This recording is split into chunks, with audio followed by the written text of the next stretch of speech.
somebody else is meeting? Do we know what we're getting when we're getting somebody from somewhere else? So globalization, we could talk about that as well, and the direction of flow in globalization, but that's another reason. Political imperative, I've always mentioned, and political imperative and control of the professions is an emerging trend.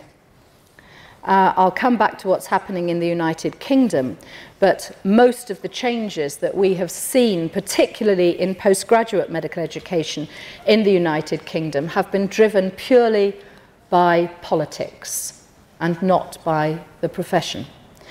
And politicians certainly find it extremely convenient to set standards for professions, particularly expensive professions like medicine. And if you look at the background to the quality industry, most of it is in legislation. So politics also drives the quality industry. And it's about political control. Finally,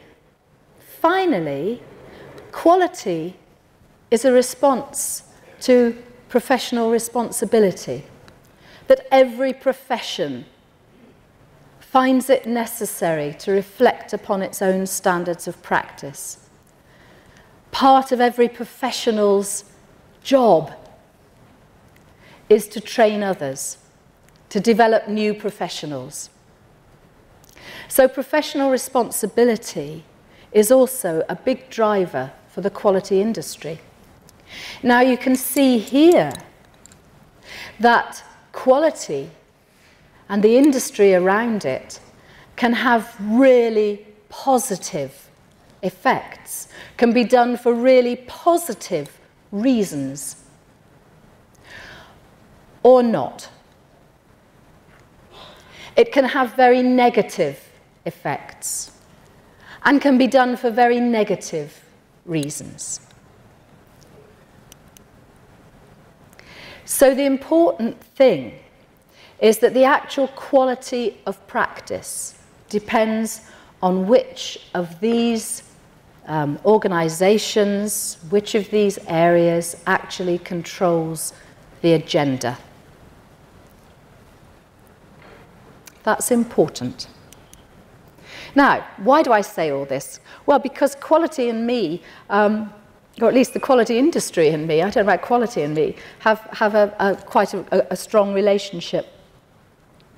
I'm a member of the Statutory Regulatory Authority for Postgraduate Medical Education in the United Kingdom. We set standards for postgraduate medical education. We inspect against those standards. I was the chair of its curriculum subcommittee. We set standards, which I'll be telling you about, for curricula in postgraduate training. I've also been a member of all the task forces for the World Federation for Medical Education, which has set global standards for medical education at all levels. And I also, outside of this arena entirely, I'm a member of the Solicitors Regulation Authority in the United Kingdom. So I've seen quality and the quality industry operating from a number of points of view. So I'm speaking from experience. Professor Leinster said something about me bringing scientific evidence. Well, I do policy research for the government for a living, but I'm not going to be bringing much evidence to you here. I'm going to be bringing experience.